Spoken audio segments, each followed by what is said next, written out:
Budget सत्र की शुरुआत करेंगे। दो तस्वीरें लगातार हम लोकसभा टेलीविजन के स्क्रीन पर आपको दिखा रहे हैं। एक है सेंट्रल हॉल की ताजा तस्वीरें और दूसरी है राष्ट्रपति भवन से निकले राष्ट्रपति, महामहिम राष्ट्रपति के काफिले की तस्वीरें और काफिला पहुंच रहा है संसद भवन।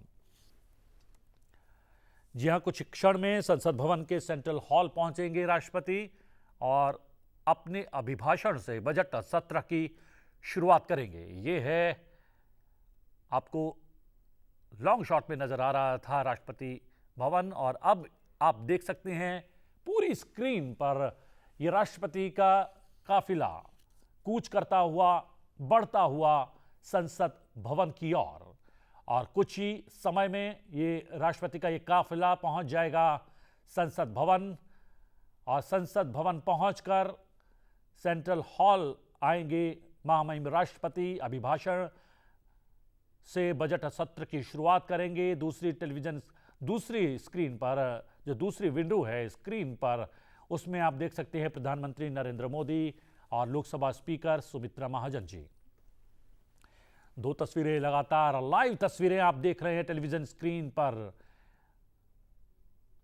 राष्ट्रपति का काफिला और दूसरी ओर सेंट्रल हॉल की ताजा तस्वीरें, लाइव तस्वीरें और प्रधानमंत्री कुछ दिशा निर्देश देते हुए, बातचीत करते हुए, साथ में वित्त मंत्री आपको नजर आ रहे हैं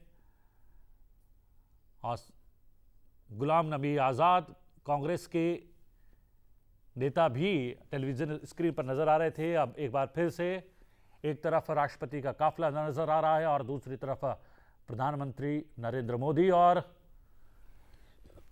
काफिला संसद भवन पहुंचते हुए। जी हां, ऐतिहासिक क्षण, ऐतिहासिक लम्हे। दो तस्वीरें, लाइव तस्वीरें आप लगातार टेलीविजन स्क्रीन पर देख रहे हैं लोकसभा टीवी की। प्रधानमंत्री आपको नजर आ रहे हैं और दूसरी तरफ लॉन्ग शॉट में आपको काफिला नजर आ रहा है महामहिम राष्ट्रपति का। जी हां, राष्ट्रपति के अभिभाषण से बजट सत्र की शुरुआत होगी और हम बता दें कि उपराष्ट्रपति आप अपने टेलीविजन स्क्रीन पर देख रहे हैं और जो अभिभाषण हिंदी में दिया जाएगा राष्ट्रपति के द्वारा, उसका अनुवाद, उसका तर्जुमा उपराष्ट्रपति के द्वारा भी किया जाएगा। और ये दो तस्वीरें लगातार आप टेलीविजन स्क्रीन पर देख रहे हैं। एक है सेंट्रल हॉल की ताज़ा तस्वीरें और दूसरी राष्ट्रपति के काफिले की ये तस्वीरें हैं और काफिला अब लगभग संसद भवन के मुहाने पर पहुंचता हुआ। जी हां, ऐतिहासिक तस्वीरें, राष्ट्रपति रामनाथ कोविंद जी का ये काफिला कूच करता हुआ संसद भवन की ओर और ये विहंगम दृश्य आप देख सकते हैं। संसद भवन और राष्ट्रपति भवन के मध्य का एक पूरा क्षेत्र और बहुत जल्द, जैसा कि हम लगातार तस्वीरें दिखा रहे हैं, ये तस्वीरें आप देख रहे हैं राष्ट्रपति के काफिले की और प्रवेश करता हुआ संसद भवन के भीतर।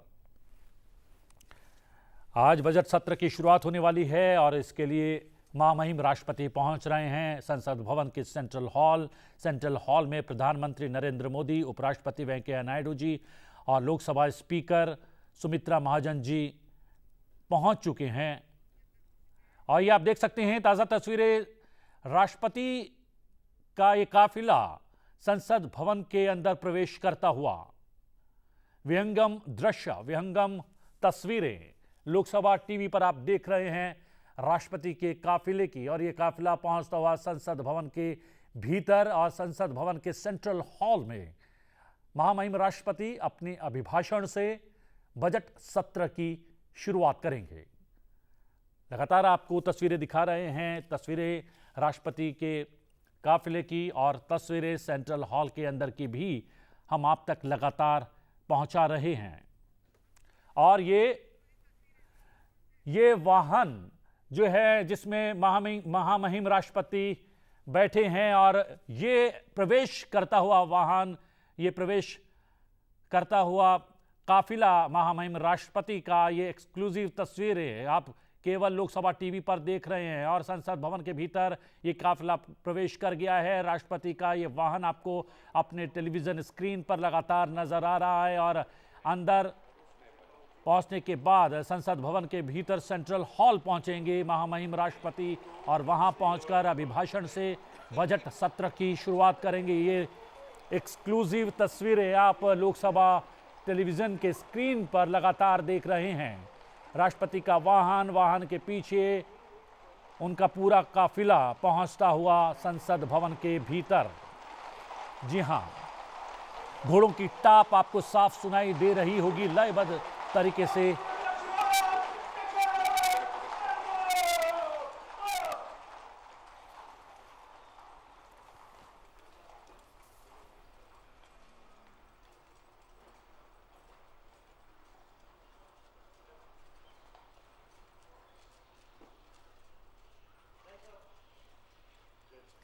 जी हाँ, राष्ट्रपति का ये वाहन पहुंच चुका है मुहाने पर और राष्ट्रपति बाहर आ गए हैं अपने वाहन से। राष्ट्रपति का स्वागत किया जा रहा है और राष्ट्रपति धीरे धीरे, और आप देख सकते हैं प्रधानमंत्री मौजूद हैं स्वागत के लिए, महामहिम राष्ट्रपति के स्वागत के लिए स्वयं मौजूद हैं।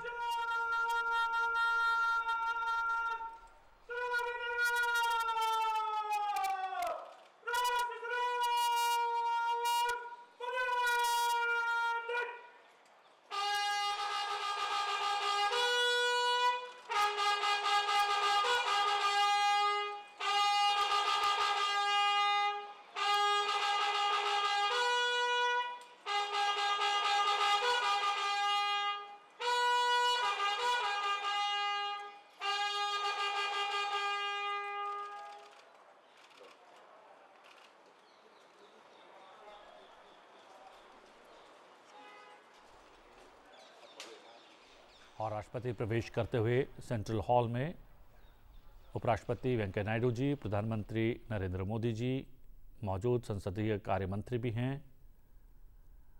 और ये सेंट्रल हॉल में प्रवेश करते हुए तमाम विशिष्टगण, राष्ट्रपति, महामहिम राष्ट्रपति रामनाथ कोविंद जी, उपराष्ट्रपति वेंकैया नायडू जी, प्रधानमंत्री नरेंद्र मोदी जी, संसदीय कार्य मंत्री, और ये देख सकते हैं लोकसभा स्पीकर सुमित्रा महाजन जी भी आपको इन तस्वीरों में नज़र आ रही हैं, लगातार साथ में बनी हुई हैं। और प्रवेश करते हुए सेंट्रल हॉल में प्रवेश करते हुए राष्ट्रपति, उपराष्ट्रपति, प्रधानमंत्री, लोकसभा स्पीकर और अन्य गणमान्य व्यक्ति।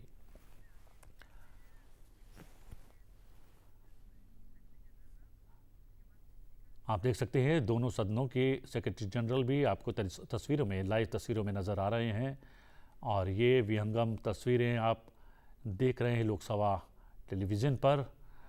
और कुछ क्षण में राष्ट्रपति अभिभाषण देंगे और उनके अभिभाषण के साथ ही शुरू हो जाएगा बजट सत्र। जी हाँ, ऐतिहासिक पल, ऐतिहासिक क्षण, और ये तस्वीरें, लाइव तस्वीरें आप लगातार देख रहे हैं लोकसभा टेलीविज़न पर। महामहिम राष्ट्रपति, उपराष्ट्रपति, प्रधानमंत्री, लोकसभा स्पीकर, संसदीय कार्य मंत्री और अन्य तमाम विशिष्ट गण आपको नज़र आ रहे हैं। और सेंट्रल हॉल की तरफ पहुंचते हुए तमाम लोग, और कुछ ही क्षण बाद महामहिम राष्ट्रपति अभिभाषण देंगे और अपने अभिभाषण से बजट सत्र की शुरुआत करेंगे। जहाँ एक लंबी और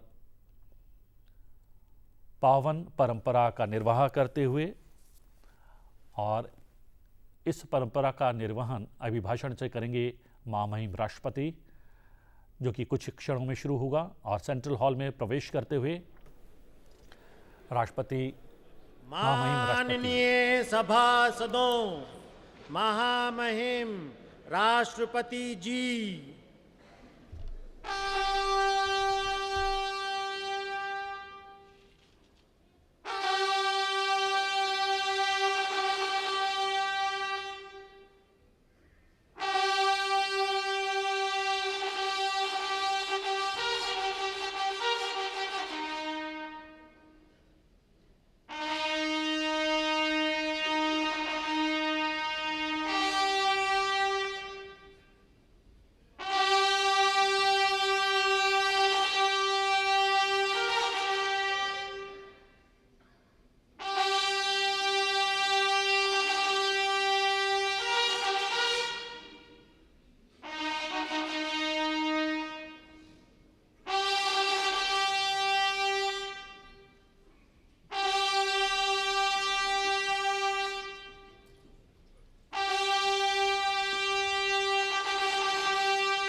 माननीय सदस्यगण,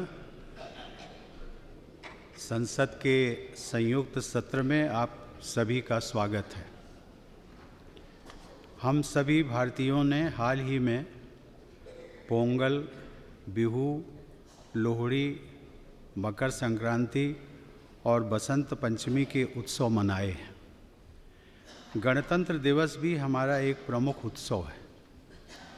इस वर्ष के गणतंत्र दिवस समारोह में 10 आसियान देशों के राष्ट्राध्यक्षों और शासन प्रमुखों की उपस्थिति ने वसुधैव कुटुंबकम की हमारी दीर्घ दृष्टि में एक विशेष आयाम जोड़ा है।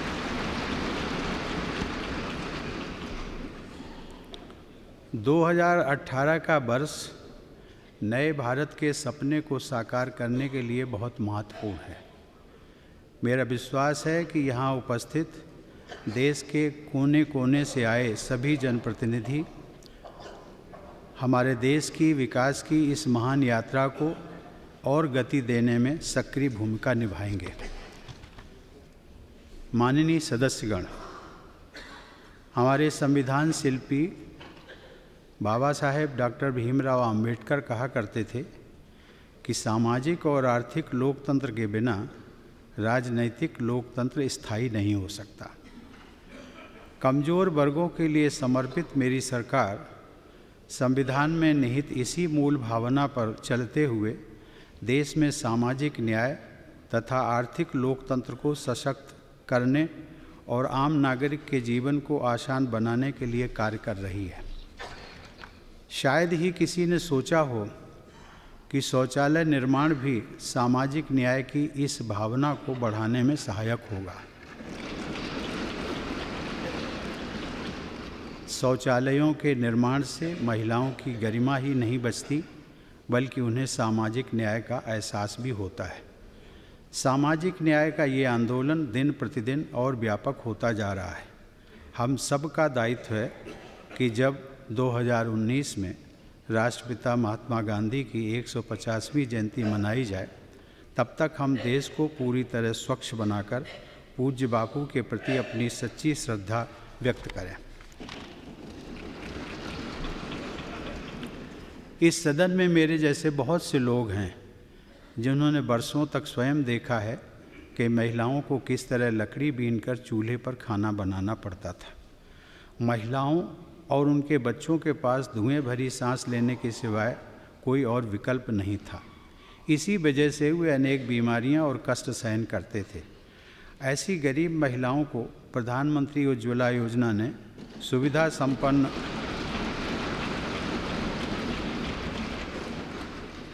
संपन्न महिलाओं से बराबरी करने का अवसर दिया है और सामाजिक न्याय के एक अनदेखे पक्ष का समाधान किया है। अब तक इस योजना के तहत 3 करोड़ 30 लाख से ज़्यादा गैस कनेक्शन दिए जा चुके हैं। माननीय सदस्यगण, मुस्लिम महिलाओं का सम्मान कई दशकों तक राजनैतिक लाभ हानि का बंधक रहा। अब इस देश को उन्हें इस स्थिति से मुक्ति दिलाने का अवसर मिला है। मेरी सरकार ने 3 तलाक के संबंध में एक विधेयक संसद में प्रस्तुत किया है।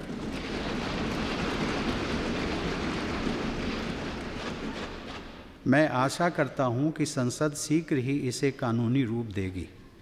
3 तलाक पर कानून बनने के बाद मुस्लिम बहन बेटियां भी आत्मसम्मान के साथ भयमुक्त जीवन जी सकेंगे। बेटियों के साथ भेदभाव खत्म करने के लिए मेरी सरकार ने बेटी बचाओ बेटी पढ़ाओ योजना शुरू की थी। इस योजना के सकारात्मक परिणाम को देखते हुए अब इसका दायरा 161 जिलों से बढ़ाकर 640 जिलों तक कर दिया गया है। मेरी सरकार ने मैटरनिटी बेनिफिट एक्ट में बदलाव करके एक बड़ा कदम उठाया है। महिलाओं को 12 सप्ताह के स्थान पर वेतन सहित 26 सप्ताह की छुट्टी देने का प्रावधान किया गया है। अब कामकाजी महिलाओं को अपने नवजात शिशुओं के जीवन के सबसे नाजुक शुरुआती दिनों में उनकी देखभाल के लिए अधिक समय मिला करेगा। माननीय सदस्यगण, गरीबों की पीड़ा महसूस करने वाली मेरी सरकार की योजनाओं से देश में आर्थिक लोकतंत्र और भी सशक्त हो रहा है। हम अब देश के बैंकिंग सिस्टम और गरीब के बीच की खाई को पूरी तरह खत्म करने की ओर बढ़ रहे हैं। जन धन योजना के तहत अब तक लगभग 31 करोड़ गरीबों के बैंक खाते खोले जा चुके हैं। इस योजना के शुरू होने से पहले देश में महिलाओं के बचत खातों की संख्या लगभग 28% थी, जो अब बढ़कर 40% से भी अधिक हो गई है। मेरी सरकार ने गरीबों और मध्यम वर्ग के लिए विशेषकर स्वरोजगार को बढ़ावा देने के लिए बिना बैंक गारंटी कर्ज देने पर जोर दिया है। अब लोग अपना उद्यम चलाने के सपने को साकार करने के लिए आसानी से कर्ज ले पा रहे हैं। प्रधानमंत्री मुद्रा योजना के तहत अब तक लगभग 10 करोड़ ऋण स्वीकृत किए गए हैं और 4 लाख करोड़ रुपए से ज़्यादा का कर्ज दिया गया है। लगभग 3 करोड़ लोग ऐसे हैं जिन्होंने पहली बार इस योजना का लाभ उठाया है और स्वरोजगार शुरू करने में सफल हुए हैं। आर्थिक और सामाजिक लोकतंत्र को मजबूत करने के सरकार के ये प्रयास हमारे राष्ट्रीय जीवन को भी नए सिरे से परिभाषित कर रहे हैं। ये कोशिशें देश में नए तरह के सामाजिक संतुलन की स्थापना कर रही हैं, जिसमें हर गरीब को आगे बढ़ने के लिए समान अवसर मिल रहा है। माननीय सदस्यगण, किसानों की मुश्किलों का समाधान करना और उनके जीवन को ऊपर उठाना मेरी सरकार की उच्च प्राथमिकता है। मेरी सरकार की योजनाएं न केवल किसानों की चिंता कम कर रही हैं, बल्कि खेती पर होने वाले उनके खर्च को भी घटा रही हैं।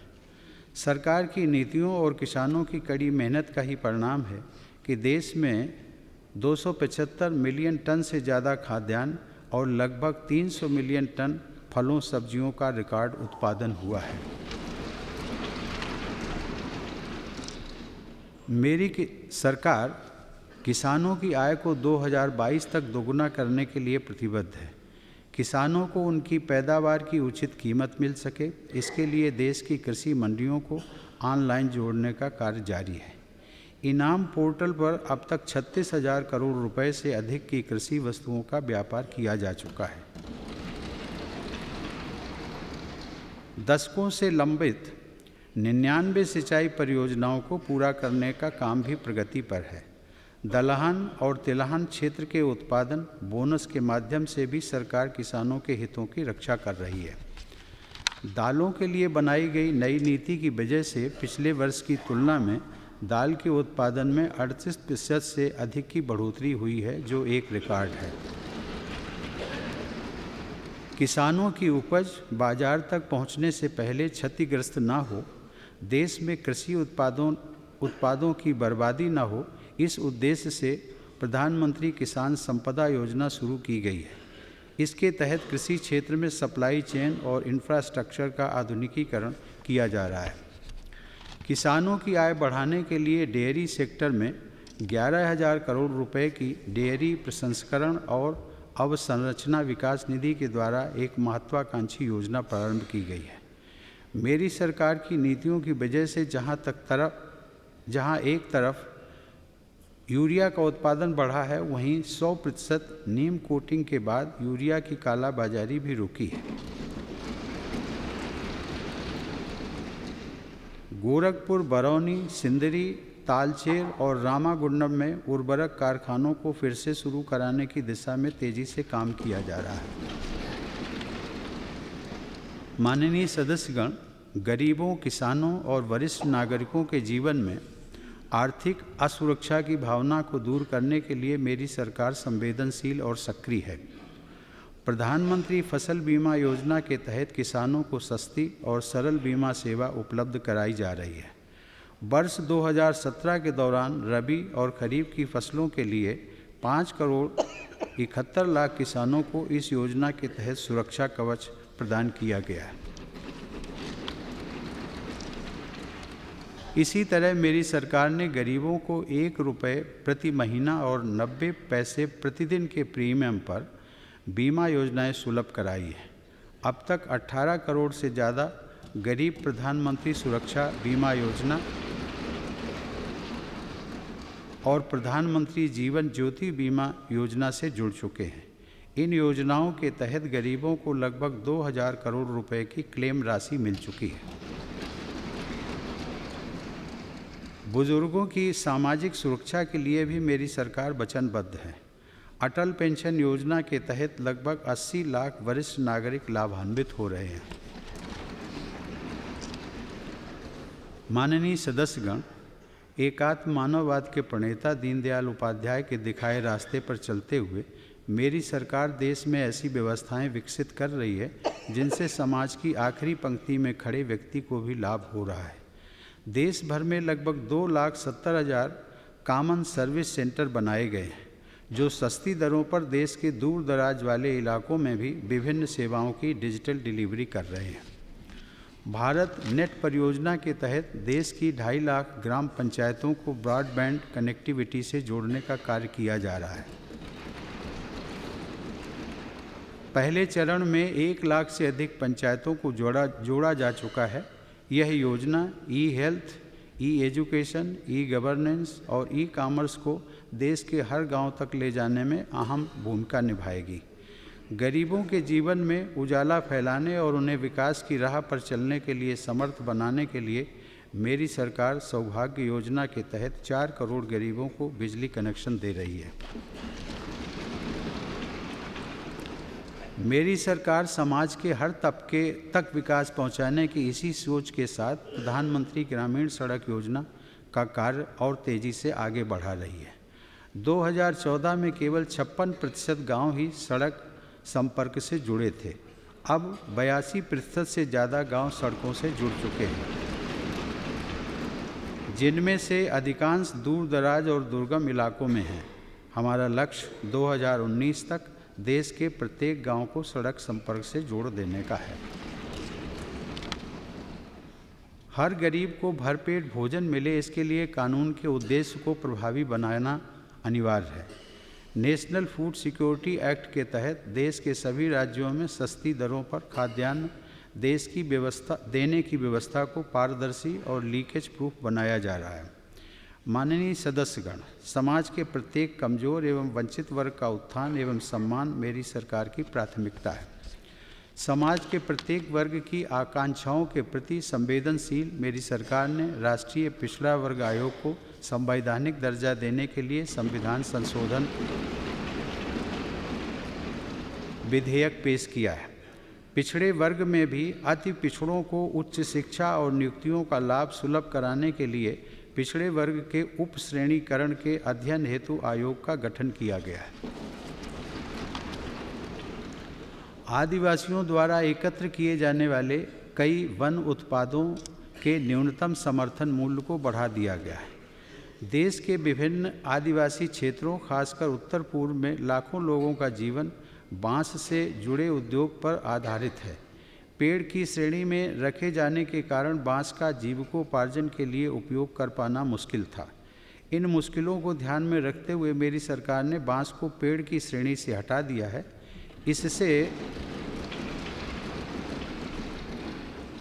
इससे अब बांस को काटने, उसके परिवहन और उपयोग की स्वतंत्रता मिल गई है। स्वतंत्रता संग्राम में जनजातीय समुदायों के बहुमूल्य योगदान का सम्मान करने के लिए देश में आदिवासी स्वतंत्रता संग्राम संग्रहालयों की स्थापना की जा रही है। ऐसे पहले संग्रहालय की आधारशिला हाल ही में गुजरात में नर्मदा के तट पर सरदार सरोवर बांध के पास केवड़िया में रखी गई है। झारखंड, मध्य प्रदेश, छत्तीसगढ़, आंध्र प्रदेश, केरल और मणिपुर जैसे अन्य कई राज्यों के प्रस्ताव भी विचाराधीन हैं।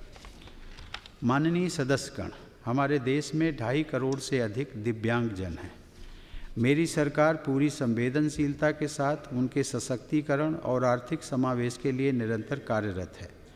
सरकार ने दिव्यांगजन अधिकार अधिनियम 2016 लागू किया है। दिव्यांगों के लिए सरकारी नौकरियों में 4% और उच्च शिक्षा में 5% आरक्षण का प्रावधान किया गया है। पिछले 3 वर्षों में उन्हें 6,000 से ज़्यादा कैंप लगाकर 9 लाख से अधिक आवश्यक उपकरण भी प्रदान किए गए हैं। माननीय सदस्यगण, तुष्टीकरण नहीं सशक्तिकरण के संकल्प के साथ मेरी सरकार अल्पसंख्यकों के आर्थिक, सामाजिक और शैक्षणिक सशक्तिकरण की दिशा में मजबूती से काम कर रही है। सीखो और कमाओ, उस्ताद, गरीब नवाज कौशल विकास योजना, नई रोशनी आदि कार्यक्रमों के जरिए मुस्लिम, ईसाई, सिख, बौद्ध, पारसी एवं जैन समाज के युवाओं को रोजगार के अवसर प्रदान किए गए। पिछले एक साल में 45 लाख से अधिक विद्यार्थियों को छात्रवृत्ति, फेलोशिप, कौशल विकास और कोचिंग स्कीमों का लाभ भी दिया गया है। महिलाओं के सशक्तिकरण के उद्देश्य को ध्यान में रखते हुए आज़ादी के बाद पहली बार पुरुष रिश्तेदारों के बिना 45 साल से ज़्यादा आयु की महिलाओं के हज पर जाने की पाबंदी हटा दी गई है। इस वर्ष 1300 से ज़्यादा महिलाएं बिना महरम के हज पर जा रही हैं। माननीय सदस्यगण, सभी के सिर पर छत हो और उसे पानी, बिजली, शौचालय की सुविधा मिले, इस संवेदनशील सोच के साथ मेरी सरकार देश के हर आवासहीन गरीब परिवार को वर्ष 2022 तक घर उपलब्ध कराने के लक्ष्य पर काम कर रही है।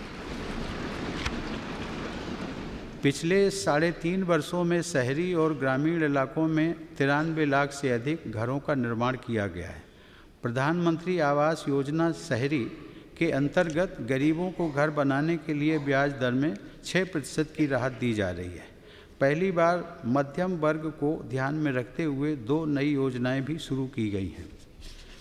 माननीय सदस्यगण, गरीब और मध्यम वर्ग की एक बड़ी चिंता बीमारियों के इलाज से जुड़ी रहती है। इलाज के खर्च का आर्थिक आघात बीमारी के आघात को और भी अधिक कष्टकारी बना देता है। मेरी सरकार ने गरीब और मध्यम वर्ग के लोगों को स्वास्थ्य की बेहतर और सस्ती सुविधा के लिए नई राष्ट्रीय स्वास्थ्य नीति बनाई है। इसके साथ ही राष्ट्रीय आयुष मिशन द्वारा योग, आयुर्वेद जैसी परंपरागत चिकित्सा पद्धतियों को बढ़ावा दिया जा रहा है। मुझे आप सबके साथ ये साझा करते हुए प्रसन्नता हो रही है कि प्रधानमंत्री जन औषधि केंद्रों के माध्यम से गरीबों को 800 तरह की दवाइयाँ सस्ती दरों पर दी जा रही हैं। इन केंद्रों की संख्या 3000 के पार पहुंच चुकी है। दीनदयाल अमृत योजना के तहत 111 आउटलेट के माध्यम से 5200 से अधिक जीवन रक्षक ब्रांडेड दवाओं तथा सर्जिकल इम्प्लांट्स पर 60% से 90% तक की रियायत दी जा रही है। दवाओं के साथ ही हृदय रोगियों के लिए स्टेंट की कीमत को 80% तक कम कर दिया गया है। घुटने के ऑपरेशन में लगने वाले इम्प्लांट की कीमत को भी नियंत्रित किया गया है। प्रधानमंत्री राष्ट्रीय डायलिसिस कार्यक्रम के माध्यम से 500 से अधिक जिलों में रियायती दरों पर 2.25 लाख मरीजों के लिए डायलिसिस के 22 लाख से ज़्यादा सेशन किए गए हैं। डॉक्टरों की उपलब्धता बढ़ाने के लिए MBBS की 13,000 सीटें तथा पोस्ट ग्रेजुएट की 7,000 से अधिक सीटें मंजूर की गई हैं। चिकित्सा शिक्षा में गुणवत्ता और पारदर्शिता सुनिश्चित करने के लिए सरकार ने लोकसभा में राष्ट्रीय चिकित्सा आयोग विधेयक भी प्रस्तुत किया है। मुझे यह बताते हुए खुशी है कि देश में टीकाकरण की जो वृद्धि दर पहले सिर्फ 1% प्रतिवर्ष हुआ करती थी, वह अब बढ़कर 6.7% प्रतिवर्ष पहुँच गई है। इससे देश के दूर दराज विशेषकर आदिवासी इलाकों में रहने वाले बच्चों को भी बहुत लाभ मिला है। हाल ही में मेरी सरकार ने इंटेंसिफाइड मिशन इंद्रधनुष भी शुरू किया है। माननीय सदस्यगण, शिक्षा ही राष्ट्र के भविष्य निर्माण का आधार है।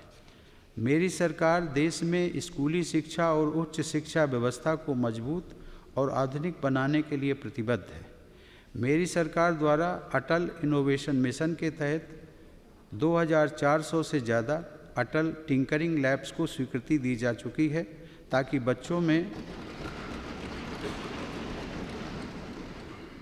बच्चों में छोटी उम्र से ही उद्यमिता और रचनात्मकता की नींव डाली जा सके।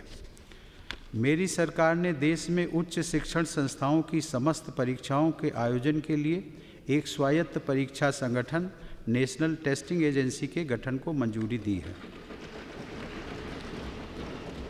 युवाओं के उज्जवल भविष्य के लिए सक्रिय मेरी सरकार देश में 20 इंस्टीट्यूट्स ऑफ एमिनेंस बनाने पर काम कर रही है। इस मिशन के तहत चुने हुए शिक्षण संस्थानों को 10,000 करोड़ रुपए की आर्थिक मदद दी जाएगी। सभी इंडियन इंस्टीट्यूट्स ऑफ मैनेजमेंट को और बेहतर बनाने के लिए स्वायत्तता देने वाला एक कानून भी बनाया गया है। माननीय सदस्यगण, हमारा देश दुनिया का सबसे युवा देश है। देश के युवा अपने सपने पूरे कर सकें, स्वरोजगार कर सकें, इसके लिए मेरी सरकार startup India, stand up India, skill India mission, मुद्रा योजना जैसे कार्यक्रम चला रही है। युवाओं में आज की औद्योगिक आवश्यकता के अनुसार कौशल विकास करने के लिए हाल ही में मेरी सरकार ने संकल्प और स्ट्राइव नाम की 2 योजनाओं को स्वीकृति दी है। जो उद्योग या कंपनियां नौकरियों के नए अवसर सृजित कर रही हैं, उन्हें प्रधानमंत्री रोजगार प्रोत्साहन योजना के तहत आर्थिक मदद दी जा रही है। 20 लाख से ज़्यादा लाभार्थी इस योजना से सहायता प्राप्त कर चुके हैं। नेशनल अप्रेंटिसशिप प्रमोशन स्कीम से लगभग 5 लाख नौजवान लाभान्वित हो चुके हैं। हमारे श्रमिक बंधु राष्ट्र निर्माण में केंद्रीय भूमिका निभाते हैं। मेरी सरकार द्वारा श्रमिकों के प्रति संवेदनशीलता के साथ श्रम कानूनों में सुधार की प्रक्रिया निरंतर जारी है। मेरी सरकार ने श्रमिकों के न्यूनतम वेतन में 40% से अधिक की बढ़ोतरी की है। श्रम कानूनों के पालन के लिए रजिस्टर की संख्या 56 से घटाकर 5 कर दी गई है। अब श्रम सुविधा पोर्टल पर सभी रिटर्न ऑनलाइन भरे जाते हैं। माननीय सदस्यगण, खेल कूद के क्षेत्र में उत्कृष्टता को पूरे विश्व में विकास के एक मापदंड के रूप में देखा जाता है। युवाओं के सर्वांगीण विकास के लिए सजग मेरी सरकार खेल कूद के क्षेत्र में भी देश की विश्व पटल पर प्रभावी उपस्थिति दर्ज कराने के लिए कार्य कर रही है। देश में बीते महीनों में फीफा अंडर 17 वर्ल्ड कप और एशियन एथलेटिक चैंपियनशिप जैसी अंतर्राष्ट्रीय प्रतियोगिताओं का सफल आयोजन हुआ। इससे खेल के क्षेत्र में देश की प्रतिष्ठा तो बढ़ी ही है, आज देश के हर कोने में फुटबॉल जैसे खेलों के प्रति आकर्षण भी बढ़ा है। मेरी सरकार ने 1,750 करोड़ रुपए से अधिक की राशि से खेलो इंडिया कार्यक्रम नाम से एक महत्वाकांक्षी अभियान आरंभ किया है। प्रतिभावान खिलाड़ियों के पारदर्शिता से चयन के लिए स्पोर्ट्स टैलेंट सर्च पोर्टल भी शुरू किया गया है। 1,000 प्रतिभावान खिलाड़ियों को मेरी सरकार की तरफ से 6 लाख रुपए प्रति वर्ष का स्टाइपेंड देने की योजना प्रारंभ की गई है। माननीय सदस्यगण, हमारे देश की सांस्कृतिक परंपराएं हमारी पहचान है और एक भारत श्रेष्ठ भारत की भावना को आधार देती है। यह हम सभी के लिए गौरव की बात है कि हाल ही में कुंभ मेले को यूनेस्को द्वारा मानवता की अमूर्त सांस्कृतिक धरोहर की सूची में शामिल किया गया है। पिछले वर्ष अहमदाबाद को यूनेस्को द्वारा भारत की पहली हेरिटेज सिटी का दर्जा दिया गया है। चेन्नई ने भी संगीत की गरिमा में परंपरा के लिए यूनेस्को की क्रिएटिव सिटीज़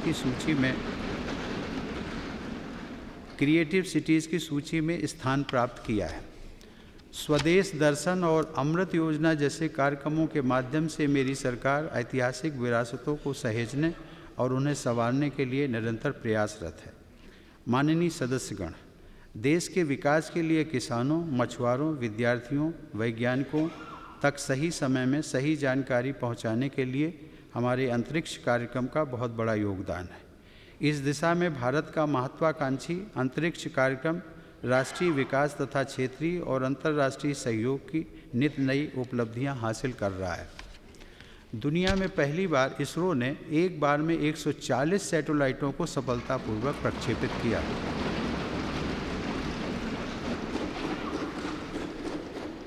जून 2017 में भारत के GSLV Mk3 की पहली डेवलपमेंटल फ़्लाइट सफल रही, जो कि देश की लॉन्च कैपेबिलिटी को आगे ले जाने में महत्वपूर्ण कदम है।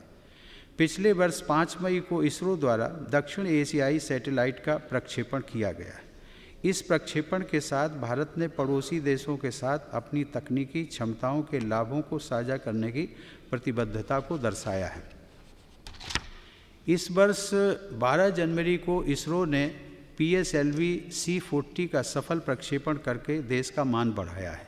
इसी दिन इसरो ने 100वें उपग्रह का प्रक्षेपण किया।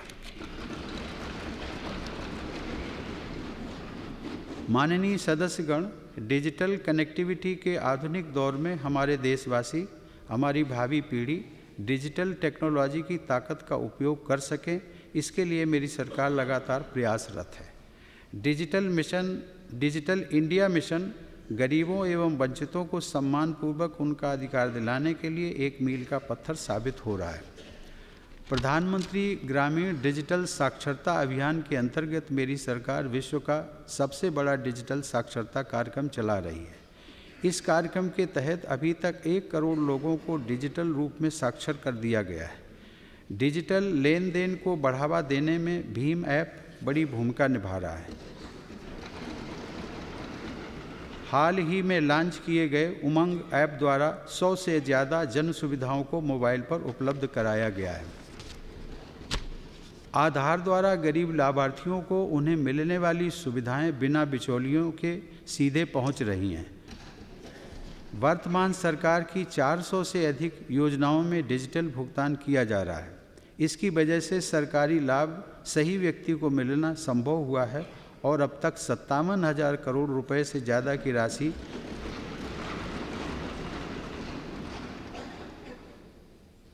राशि गलत हाथों में जाने से बचाई गई है। इलेक्ट्रॉनिक्स निर्माण क्षेत्र में सराहनीय प्रयासों के कारण अब देश में 113 मोबाइल कंपनियां कार्यरत हैं, जिनकी संख्या 2014 में मात्र 2 थी। इससे देश के छोटे शहरों में भी हमारे युवाओं को रोजगार के नए अवसर मिल रहे हैं। माननीय सदस्यगण, देश के संतुलित विकास में डिजिटल और फिजिकल कनेक्टिविटी दोनों की ही बड़ी भूमिका है। मेरी सरकार 21वीं सदी की आवश्यकता के अनुसार देश के परिवहन क्षेत्र को तैयार करने और संपर्क बढ़ाने पर कार्य कर रही है। आधुनिक परिवहन व्यवस्थाएं इस तरह विकसित की जा रही हैं कि सभी यातायात सुविधाएं एक दूसरे से जुड़ी हुई हों। रेलवे आज भी देश में यातायात का प्रमुख साधन है और इसलिए रेलवे में क्षमता विकास और आधुनिकीकरण के लिए निवेश में निरंतर बढ़ोतरी की जा रही है। मेरी सरकार विश्व स्तरीय रेल सेवाओं के लिए वचनबद्ध है। Mumbai Ahmedabad high speed bullet train का कार्य भी प्रारंभ हो गया है। मेरी सरकार ने मेट्रो परियोजनाओं के लिए भी एक नई नीति बनाई है। नई नीति में लास्ट माइल कनेक्टिविटी पर जोर दिया गया है। देश में अभी 11 शहरों में मेट्रो परियोजनाओं पर काम चल रहा है। हाल ही में मेरी सरकार ने राजमार्ग क्षेत्र के एक नए बृहद कार्यक्रम भारतमाला को स्वीकृति दी है। इसके लिए 5,35,000 करोड़ रुपए की राशि का प्रावधान किया गया है। इस परियोजना के अंतर्गत नेशनल कॉरिडोर इफ़िशियंसी में वृद्धि करने के लिए लगभग 53,000 किलोमीटर लंबाई के राष्ट्रीय राजमार्ग चिन्हित किए गए हैं। जल मार्ग विकास परियोजना के अंतर्गत गंगा नदी पर वाराणसी, साहिबगंज, फरक्का और हल्दिया में प्रमुख परियोजनाओं का निर्माण कार्य प्रारंभ हो गया है। सागरमाला कार्यक्रम के अंतर्गत जवाहरलाल नेहरू पोर्ट ट्रस्ट में विशेष आर्थिक जोन और पारादीप एवं दीनदयाल पोर्ट ट्रस्ट पर स्मार्ट पोर्ट इंडस्ट्रियल सिटीज़ का कार्य आरंभ हो गया है। देश के छोटे शहर हवाई मार्ग से जुड़ सकें और निम्न मध्यम वर्ग और युवा कम खर्च पर आसानी से हवाई यात्रा का लाभ उठा सकें, इसके लिए उड़े देश का आम नागरिक यानी उड़ान योजना शुरू की गई है। स्वतंत्रता के बाद देश में जहां केवल 76 हवाई अड्डे ही वाणिज्यिक उड़ानों से जुड़े थे, वहीं उड़ान योजना के मात्र 15 महीनों में 56 हवाई अड्डों और 31 हेलीपैडों को जोड़ने के लिए कार्य शुरू किया गया है। अब तक 16 ऐसे हवाई अड्डों से उड़ानें शुरू भी हो चुकी हैं। इन योजनाओं से कनेक्टिविटी बढ़ने के साथ साथ देश में रोजगार के नए अवसर भी पैदा हो रहे हैं। माननीय सदस्यगण, पहली बार ऐसा अवसर आया है जब देश में बिजली क्षमता के विस्तार में लक्ष्य से अधिक बढ़ोतरी हुई है। अब भारत बिजली का नेट एक्सपोर्टर बन गया है। मेरी सरकार ने वन नेशन वन ग्रिड का कार्य पूरा करके राज्यों को सस्ती दरों पर बिजली की उपलब्धता सुनिश्चित की है। देश के प्रत्येक गांव तथा कस्बे में विद्युत वितरण व्यवस्था मजबूत करने के लिए लगभग 1.5 लाख करोड़ रुपए की योजनाएं लागू की गई हैं। 18,000 गांवों तक बिजली पहुंचाने का कार्य भी पूर्णता की तरफ बढ़ रहा है। उजाला योजना के अंतर्गत अब तक देश को 28 करोड़ से ज़्यादा LED बल्ब वितरित किए जा चुके हैं। इसके अतिरिक्त निजी क्षेत्र द्वारा भी 50 करोड़ से ज़्यादा LED बल्ब की बिक्री की गई है। इससे गरीब और मध्यम वर्ग के बिजली बिल में सालाना 40,000 करोड़ रुपए से ज़्यादा की बचत हो रही है। इतना ही नहीं, पर्यावरण की रक्षा के साथ ही देश में प्रतिवर्ष 10,000 करोड़ यूनिट बिजली की बचत भी हो रही है। बिजली बचाने के अभियान के साथ ही देश में बिजली उत्पादन बढ़ाने का कार्य भी जारी है। पिछले 3 वर्षों में सौर ऊर्जा के उत्पादन में 7 गुना वृद्धि हुई है। भारत के प्रयास से इंटरनेशनल सोलर अलायंस एक विधायी निकाय बन चुका है। इसका मुख्यालय भारत में ही स्थापित किया गया है। माननीय सदस्यगण, देश के प्रत्येक क्षेत्र तक विकास का लाभ पहुंचाने की दृष्टि के साथ मेरी सरकार उत्तर पूर्व के लोगों की आशाओं और आकांक्षाओं को पूरा करने के लिए संवेदनशीलता के साथ कार्य कर रही है। इस क्षेत्र के विकास को और गति देने के लिए हाल ही में 100% केंद्रीय सहायता वाली north east special infrastructure development scheme को मंजूरी दी गई है। इस स्कीम के तहत पेयजल, ऊर्जा, शिक्षा और स्वास्थ्य से जुड़ी परियोजनाओं को पूरा किया जाएगा। पिछले 3 वर्षों में पूर्वोत्तर राज्यों में विद्युत प्रसारण एवं वितरण नेटवर्क सुदृढ़ करने के लिए सरकार ने 10,000 करोड़ रुपए की योजना स्वीकृत की है। हाल ही में मिजोरम में 913 करोड़ रुपए की लागत से बना हाइड्रो इलेक्ट्रिक पावर प्रोजेक्ट देश को समर्पित किया गया है। मेरी सरकार द्वारा उत्तर पूर्व में संपर्क मार्ग बढ़ाने पर भी पूरा जोर दिया जा रहा है। अगरतला आखुरा रेल लिंक पर तेजी से कार्य चल रहा है। यह रेल लिंक भारत को बांग्लादेश से जोड़ेगा। शिलांग तुरा रोड प्रोजेक्ट का पिछले वर्ष दिसंबर में लोकार्पण किया गया है। इस सड़क से पूरे उत्तर पूर्व क्षेत्र में सड़क संपर्क सुधारने में मदद मिलेगी।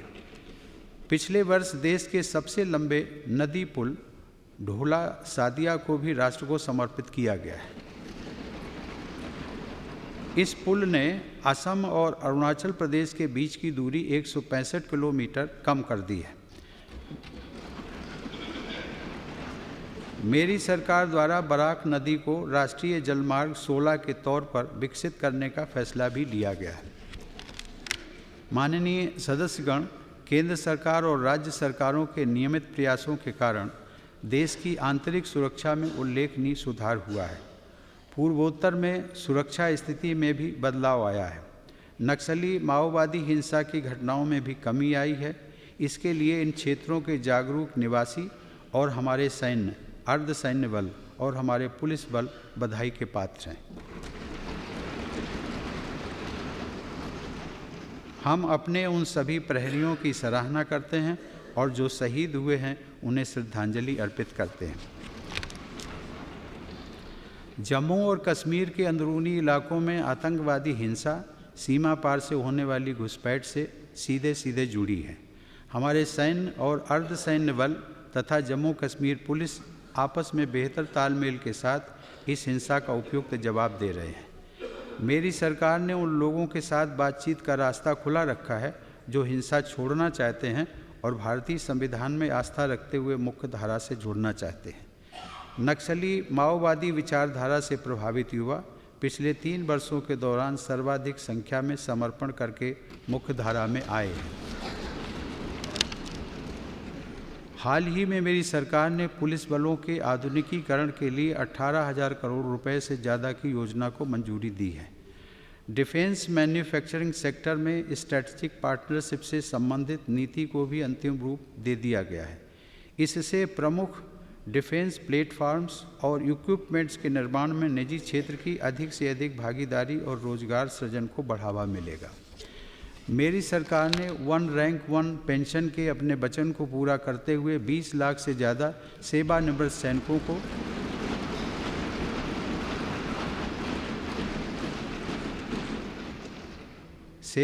सैनिकों को 10,000 करोड़ रुपए से अधिक की बकाया राशि का भुगतान किया है।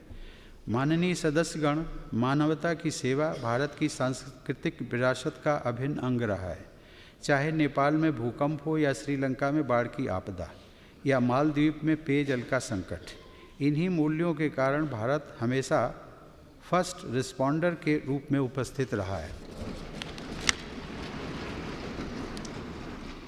आज विश्व के किसी भी कोने में बसे सभी भारतीयों को ये भरोसा है कि वह कहीं भी संकट में पड़ेंगे तो उनकी सरकार उन्हें सुरक्षित निकालकर स्वदेश वापस ले आएगी।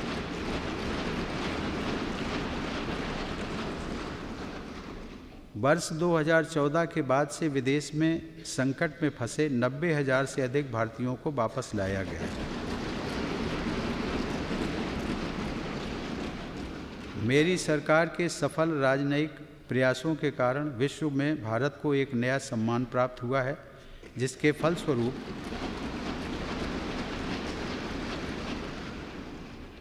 फलस्वरूप international tribunal for the law of the sea, international maritime organisation and economic and social council में भारत को प्रतिनिधित्व प्राप्त हुआ है।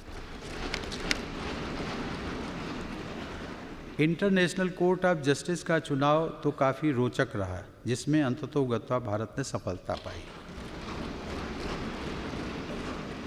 पिछले वर्ष मिसाइल टेक्नोलॉजी कंट्रोल रिजीम में शामिल होने के पश्चात भारत को इस वर्ष वासेनार अरेंजमेंट और ऑस्ट्रेलिया ग्रुप में भी सदस्य के रूप में शामिल किया गया है। यह सफलता लंबी जद्दोजहद और लंबे इंतजार के बाद मिली है और मेरी सरकार की एक महत्वपूर्ण उपलब्धि है। चाबहार पोर्ट का प्रारंभ होना एक ऐतिहासिक घटना है। इस पोर्ट के माध्यम से अफगानिस्तान को गेहूं की पहली खेप भेजी गई है। इस वर्ष भारत अफगानिस्तान के बीच हवाई गलियारे की शुरुआत भी हुई है, जिसमें माल ढुलाई का कार्य आरंभ हो गया है। विदेशों में बसे प्रवासी भारतीयों के साथ देश का जुड़ाव लगातार मजबूत हो रहा है। इस वर्ष 9 जनवरी को प्रवासी भारतीय दिवस के अवसर पर पहली बार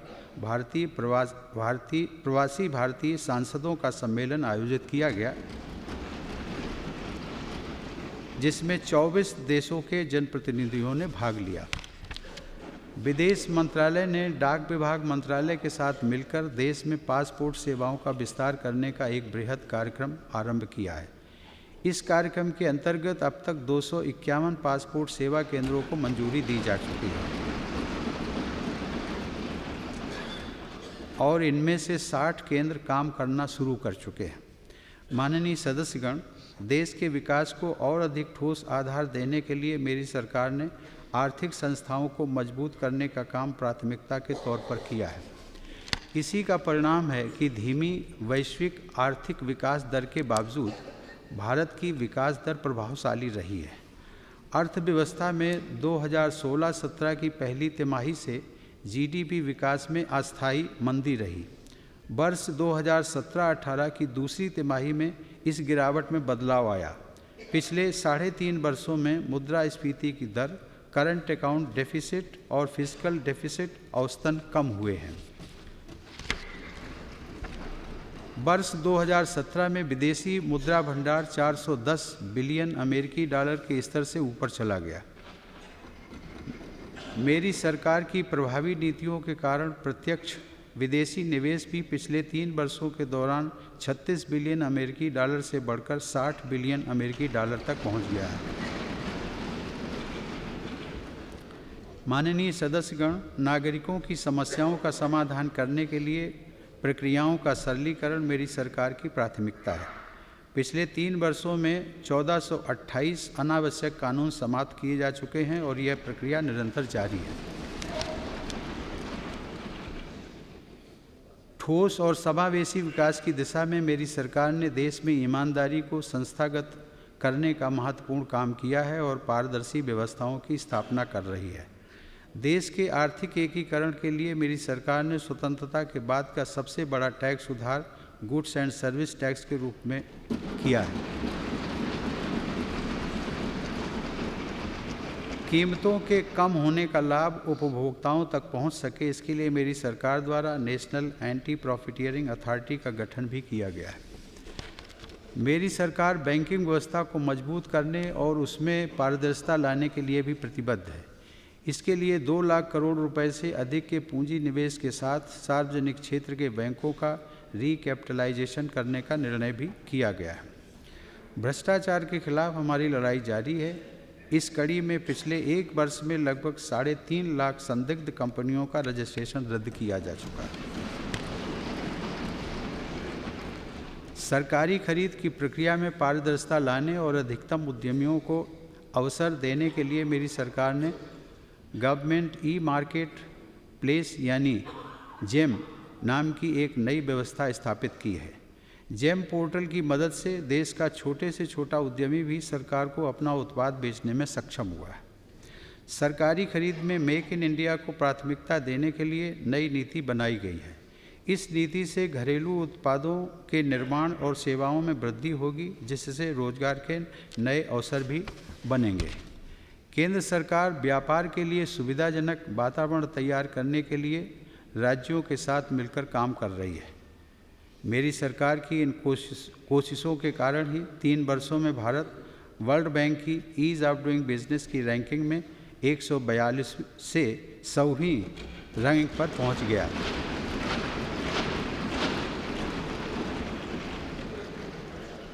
इससे विश्व बाजार में देश की साख और बढ़ी है। माननीय सदस्यगण, मेरी सरकार का प्रयास जन भागीदारी द्वारा जन कल्याण करने का है। मेरी सरकार युवाओं, महिलाओं, किसानों, उद्यमियों, विद्यार्थियों, श्रमिकों के साथ बातचीत करके तथा सिविल सोसाइटी के लोगों के साथ भी चर्चा करके उनके सुझावों को नीतियों, निर्णयों में शामिल कर रही है। माननीय सदस्यगण, देश में गवर्नेंस के प्रति सजग लोगों में देश के किसी न किसी हिस्से में लगातार हो रहे चुनाव से अर्थव्यवस्था और विकास पर पड़ने वाले विपरीत प्रभाव को लेकर चिंता है। बार बार चुनाव होने से मानव संसाधन पर बोझ तो पड़ता ही है, आचार संहिता लागू होने से देश की विकास प्रक्रिया भी बाधित होती है। इसलिए एक साथ चुनाव कराने के विषय पर चर्चा और संवाद बढ़ना चाहिए तथा सभी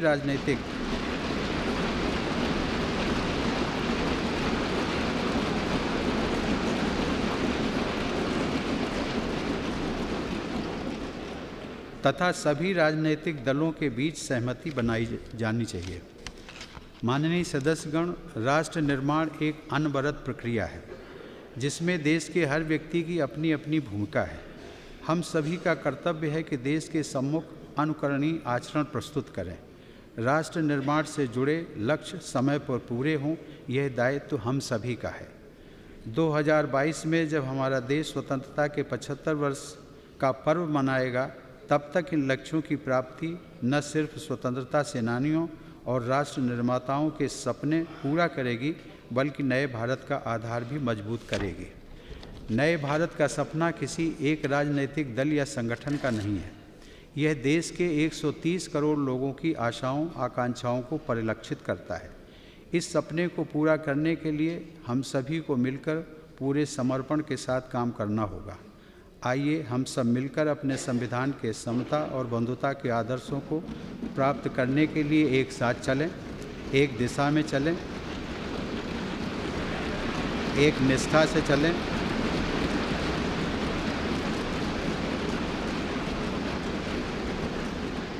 और भव्य भारत के निर्माण के लिए पूरी ऊर्जा के साथ आगे बढ़ें। जय हिंद।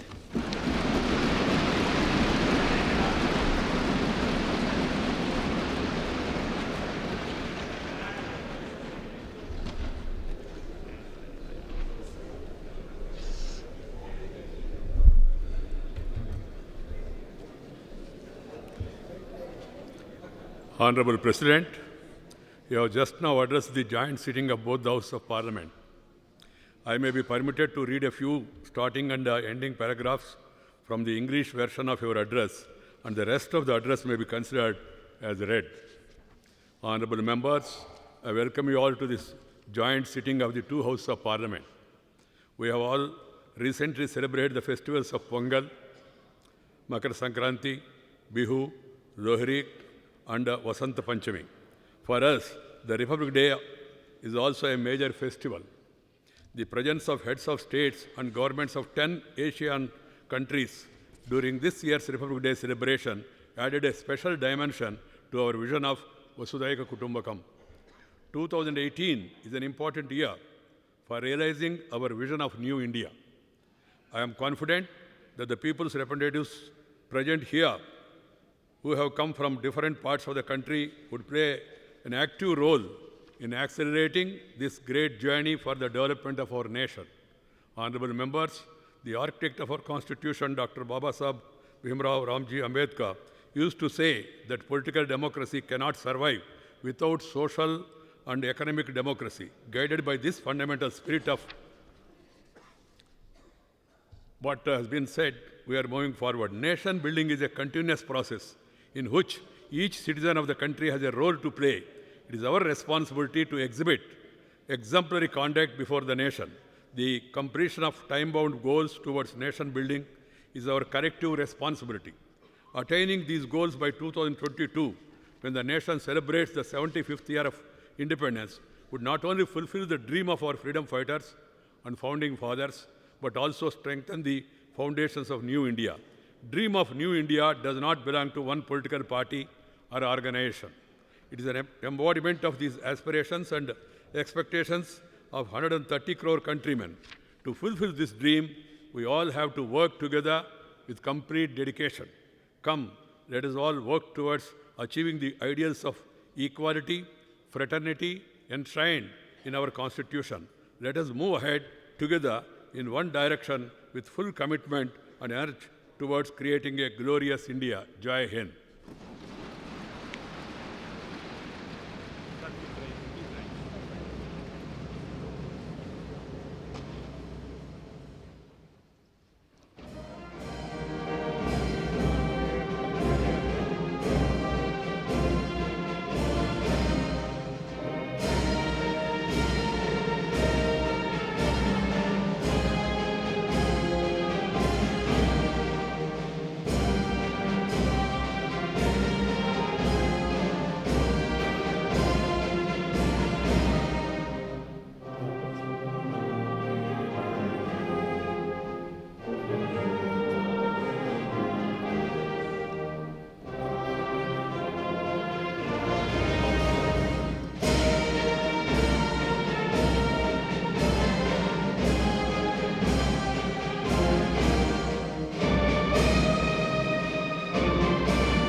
अभिभाषण समाप्त होने के बाद सबसे भेंट करते हुए आप देख सकते हैं विदेश मंत्री सुषमा स्वराज, गृह मंत्री राजनाथ सिंह, अमित शाह जी, अन्य तमाम विशिष्ट लोगों से भेंट करते हुए, प्रधानमंत्री से मुलाकात करते हुए, संसदीय कार्य मंत्री भी साथ में हैं, गुलाम नबी आज़ाद हैं और पूर्व प्रधानमंत्री मनमोहन सिंह भी उनसे भेंट करते हुए, सोनिया गांधी, राहुल गांधी, मल्लिकार्जुन खड़गे, आनंद शर्मा, एक एंटनी, क्योंकि राज्यसभा और लोकसभा का ये संयुक्त सत्र था जिसमें अभिभाषण देकर बजट सत्र का शुभारंभ किया है राष्ट्रपति श्री रामनाथ कोविंद जी ने।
और ये सेंट्रल हॉल से बाहर आते हुए महामहिम राष्ट्रपति, उनके साथ हैं लोकसभा स्पीकर, प्रधानमंत्री, संसदीय कार्य मंत्री, उपराष्ट्रपति। आप देख सकते हैं टेलीविज़न स्क्रीन पर कुछ ही क्षण पहले महामहिम राष्ट्रपति ने अपना अभिभाषण पूर्ण किया और उसके बाद सेंट्रल हॉल से बाहर आते हुए, जी हाँ, महामहिम राष्ट्रपति और प्रधानमंत्री नरेंद्र मोदी, लोकसभा स्पीकर सुमित्रा महाजन, उपराष्ट्रपति वेंकैया नायडू जी, अन्य गणमान्य व्यक्ति साथ में। हम आपको जानकारी दे दें कि राष्ट्रपति का अभिभाषण समाप्त हो चुका है और अभिभाषण के साथ ही संसद का बजट सत्र प्रारंभ हो चुका है। अपने अभिभाषण में महामहिम राष्ट्रपति ने सरकार की नीतियों की जानकारी दी और उठाए गए विभिन्न कदमों के बारे में भी दोनों सदनों को अवगत कराया। जहां बजट सत्र शुरू हो गया है इस अभिभाषण के साथ ही, और आप देख सकते हैं महामहिम राष्ट्रपति बाहर आते हुए, उपराष्ट्रपति वेंकैया नायडू जी उनके साथ, स्पीकर लोकसभा स्पीकर सुमित्रा महाजन जी, प्रधानमंत्री नरेंद्र मोदी जी, साथ में संसदीय कार्य मंत्री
जी अपने वाहन में विराजमान होते हुए महामहिम राष्ट्रपति रामनाथ कोविंद जी और संसद भवन परिसर से निकलते हुए।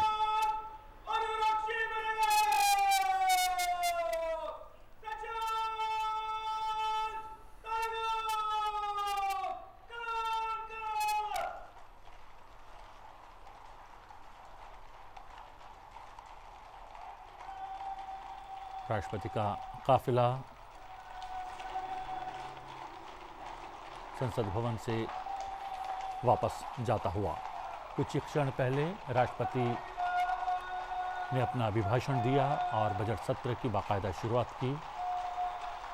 अभिभाषण के पश्चात राष्ट्रपति अपने काफिले के साथ वापस जाते हुए। लोकसभा टेलीविज़न पर ये लाइव तस्वीरें आप देख रहे हैं। राष्ट्रपति का अभिभाषण हमने आपको दिखाया। अभिभाषण के समाप्ति पर राष्ट्रपति वापस जाते हुए। और हम बता दें कि इस अभिभाषण के साथ ही संसद का बजट सत्र प्रारंभ हो गया है।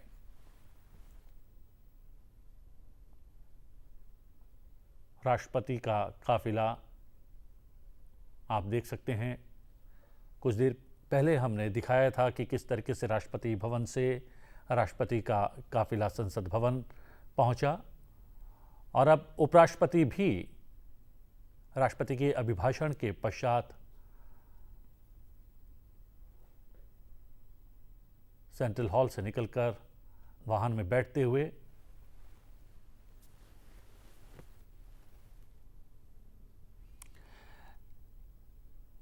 जहां बजट सत्र की शुरुआत हो गई है, राष्ट्रपति का अभिभाषण हो गया है। अभिभाषण में सरकार की नीतियों का जिक्र किया गया। सरकार ने कौन कौन से कदम उठाए गए उसके बारे में आप देख सकते हैं।